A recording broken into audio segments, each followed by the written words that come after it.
బట్టతలతో బాధపడుతున్నారా? ఆధునితనమైన పద్ధతిలో hair transplantation చేయబడును. Face clinic, Hyderabad. నమస్తే రమ్మగారు. నమస్తే జయ.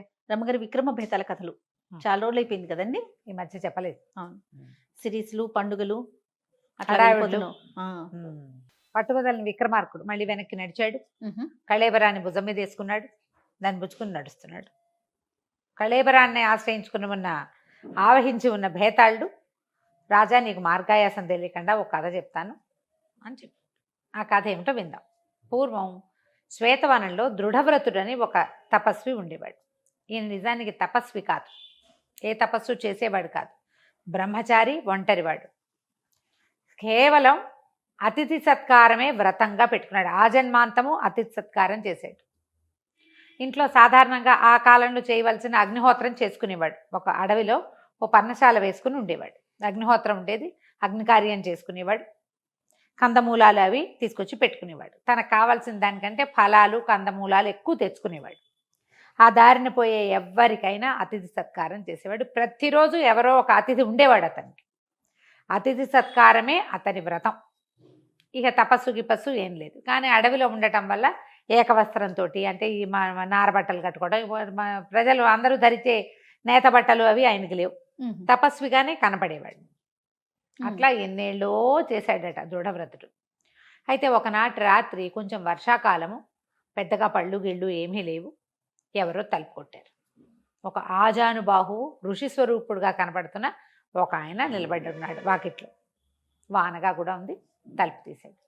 తీసి, అయ్యా నమస్కారం, దయచేయండి, అది పూట నా ఆతిథ్యం స్వీకరించి ఇక్కడ నిద్రించి రేపు ఉదయం వెళ్దురు కానీ వానగా కూడా ఉంది అన్నాడు. అనేసరికల్లా ఆ వచ్చిన ఆయన అన్నాడు, నన్ను లోపలికి రమ్మంటే నేను ఒక్కడిని రాను, నా వెనకాల 7 వస్తారన్నాడు. పర్వాలేదు రండి అన్నాడు. ఆయన ఒక్కడిని పిలవల, 7 వెనకాల 7, మొత్తం 8 మంది, అందరూ ఋషులల్లే ఉన్నారు. లోపలికి వచ్చారు. ఇతను ఏం చేశాడు, గబాలన, అయ్యో 7 రమ్మన్నా కానీ అంత తిండి లేదు మన దగ్గర, 2 పళ్ళు 2 దుంపలు ఉంటాయి, వీళ్ళందరికీ ఏం పెట్టేమి మనం అని ఆలోచించి, పోనీ ఇప్పుడు బయటికి వెళ్దామంటే రాత్రి అయిపోయింది, వర్షం పడుతోంది, ఏం పళ్ళు ఏ దుంపలు దొరుకుతాయి, వాన, అర్ధరాత్రి, లేట్ నైట్. సరే ఈయన ఏం చేశాడు, ఈయన ముందు గది ఒకటి ఉంది, పెద్ద వసారా లాంటిది, లోపల అగ్నికార్యం చేసేది ఒక ఇది ఉంది. అగ్నిహోత్రం దగ్గరికి వెళ్ళాడు. వెళ్ళేసరికల్లా ఈయన ఒక 2 పళ్ళు 2 దుంపలు గోడల దగ్గర పెట్టేవాడు.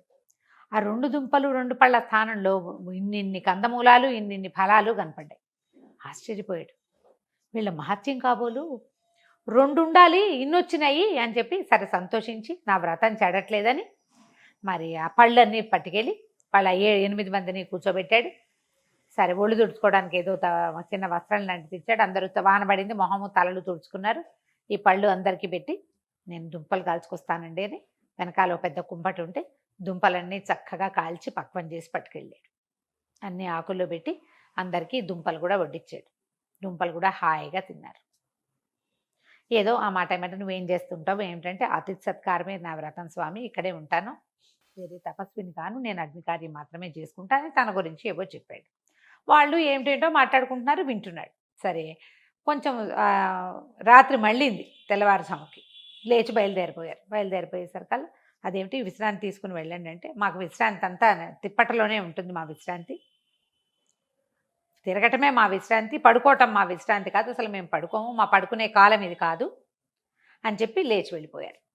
పెద్ద ఆయన వెళ్ళాడు. మొదట వచ్చిన ఆయన వెనకాల అందరు నడుచుకుంటూ వెళ్ళిపోతుంటే అందులో ఆఖరివాడు ఈ దృఢవ్రతుడు చెప్పాడు, ఏమిటయ్యా అట్లా పోనిస్తున్నావు, ఆయన ఎవరనుకున్నావు, ఇంద్రుడు, మేమందరం దిక్పాలకులము, అష్టదిక్పాలకులం, ఆయన పెద్దవాడు, తర్వాత 7 వచ్చారు కదా, ఏదైనా వరం అడగయ్యా ఇస్తాడు, రాత్రి వేళ ఆహారం పెట్టావు, నీకు పరీక్ష ఇది అడగమంటే, ఈయన గబగబా వెళ్ళి ఆ దృఢవ్రతను ఆయన దండం పెట్టి, అయ్యా మీరు ఒప్పుకుంటే నేను ఒక వరం అడుగుతానండి అన్నాడు. ఆయన సిద్ధపడ్డాడు వరం ఇవ్వడానికి.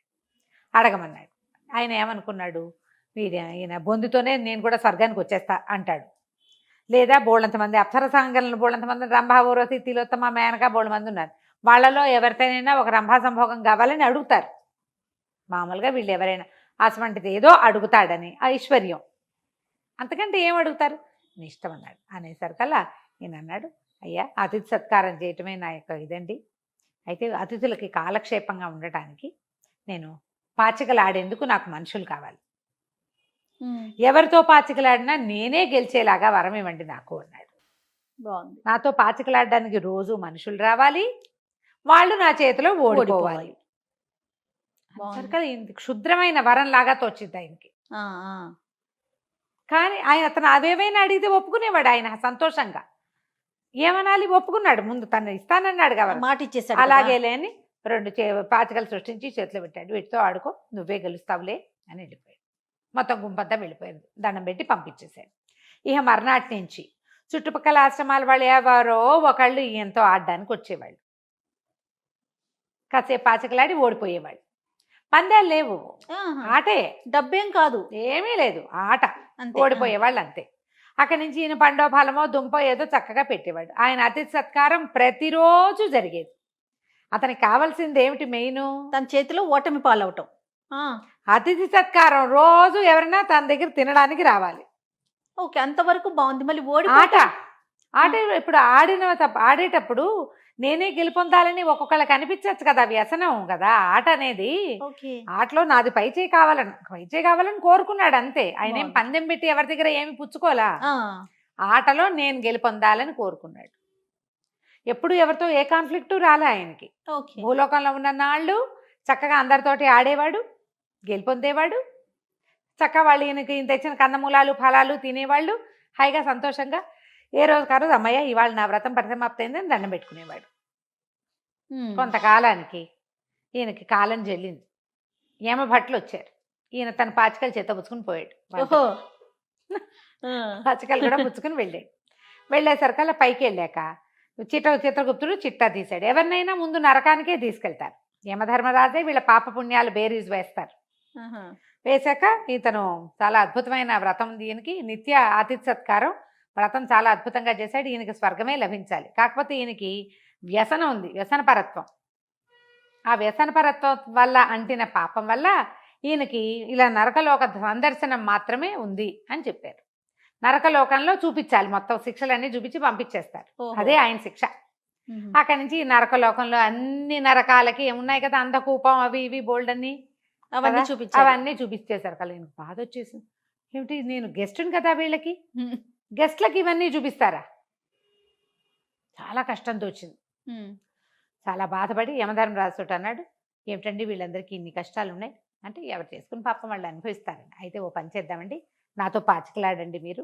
ఒకవేళ నేను కనుక ఓడిపోయాను అనుకోండి, నేను ఓడిపోతే నేను చేసిన సమస్త పుణ్యము ధారపోసి నాకు మరు జన్మ వచ్చేదాకా నరకంలోనే ఉంటా, స్వర్గం అడగను, ఇక్కడే ఉంటా.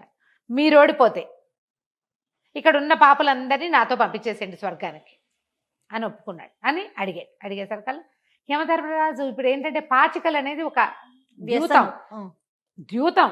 ఆ ద్యూత క్రీడకి రా అని పిలిస్తే రానని అనకూడదు, అదొక ధర్మం. ఓహో, మళ్ళీ ఇది ఒకట మహాభారతంలో ఉంది. ఎవరైనా ఆటకు పిలిస్తే నేను రానని అనకూడదు, అదొక నియమం. సరే పిలిచాడు కదా, చిత్రగుప్తుడు ఎత్తి నోరు బతుకున్నాడు. వద్దనైనా ఆయన వాడి చేతిలో ఓడిపోతావు నువ్వు అని చెప్పినా సరే ఆయన వినలా. ఆడేసరికల్లా దృఢవ్రతుడు గెలిచాడు, యమధర్మరాజు ఓడిపోయాడు. పందానికి కట్టుబడి, అప్పటిదాకా పందెం వాళ్ళ దృఢవ్రతుడు ఎప్పుడు ఫస్ట్ టైం పందానికి కట్టుబడి యమధర్మరాజు ఏం చేశాడు, నరకంలో ఉన్న జనం అందరినీ పంపించేసి తీసుకుపోయాడు. స్వర్గ ద్వారాలు తెరుచుకున్నాయి. ఈయన లోపలికి వెళ్తుంటే ఆ వెనకాల వాళ్ళని స్వర్గ వాకిట్లో ఉన్న కావలివాడు రానివల్ల. స్వర్గలోక కాపలాదారు ఒప్పుకోకపోతే అన్నాడు, నేను యమధర్మరాజు దగ్గర పందెం వేసి తీసుకొచ్చుకున్నాను, నాతో పాటు నా అనుచరులు కూడా రావాల్సిందే, వీళ్ళంతా నా అనుచరులు అంటే ఆయన అన్నాడు, అట్లా కాదండి మీకు ఒక్కరికే స్వర్గద్వార ప్రవేశము, దేవదూత చెప్పాడు మీకు ఒక్కరికే స్వర్గద్వార ప్రవేశం అంటే. అలాగా, అయితే మీ దేవేంద్రుడి దగ్గరికి వెళ్ళి అడిగిరా, ఆయన ఒక్కడే నా తలుపు కొట్టాడు, ఆయన వెనకాల ఉన్న వాళ్ళని నేను రావద్దని అనలేదే, 7గురిని రమ్మన్నాడు కదా. అందరినీ రమ్మన్నాను కదా, ఇప్పుడు అందరినీ రమ్మంటాడో వద్దంటాడో ఇంద్రుడిని అడిగి చెప్పమన్నాడు. దేవదూత పరిగెత్తుకుంటూ పోయాడు దేవేంద్రుడి దగ్గరికి. మీరు ఎవరింటికో వెళ్ళారట, అక్కడేమో మీరు ఒక్కళ్ళే తలుపు కొట్టి మీ వెనకాల వచ్చిన జనాలందరికీ ఆయన ఆశ్రయం ఇచ్చాట. ఇప్పుడు ఆయన వచ్చి మనవాకిట్లో నుంచున్నాడు, నరక ద్వారంలో నరకంలో ఉన్న పాపులందరినీ పుచ్చుకొచ్చాడు, వాళ్ళందరినీ ప్రవేశపెట్టమంటారా ఏం చేయమంటారు అని ఆలోచించి ప్రవేశపెట్టు అని చెప్పాడు. అప్పుడు దృఢవ్రతుడు ఎవరెవరిని తీసుకొచ్చాడో వాళ్ళందరికీ స్వర్గలోక వాసన లభించింది. ఆయన ఎన్నాళ్ళు ఉంటే వాళ్ళంతా కూడా అక్కడ అన్నాళ్ళు ఉన్నారు. ఈ కథ చెప్పాడు బేతాళి. దేవేంద్రుడు ఓడిపోయాడా అని అడిగాడు. ఓడిపోయినట్టే కదా, ఒప్పుకున్నాడు, ఓటమిని ఒప్పుకున్నాడు దేవేంద్రుడు. అవునా కాదా అంటే అప్పుడు రాజు నవ్వాడు.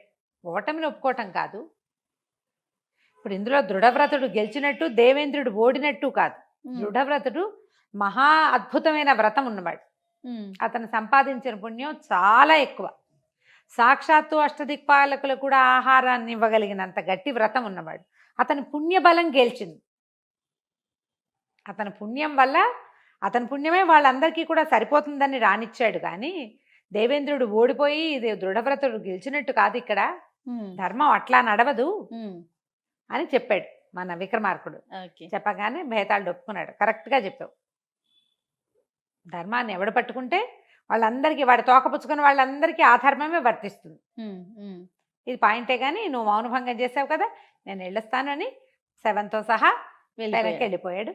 మళ్ళీ పట్టువదలని విక్రమార్కుడు వెనక్కి నడవడం మొదలుపెట్టాడు. కథ కంచికి మనం ఇంటికి.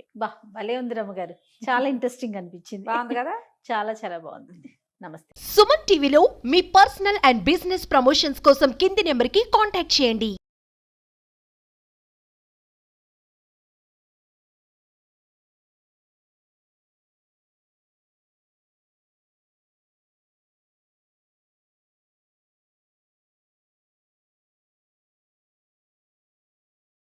సుమన్ టీవీలో మీ పర్సనల్ అండ్ బిజినెస్ ప్రమోషన్స్ కోసం కింది నెంబర్కి కాంటాక్ట్ చేయండి.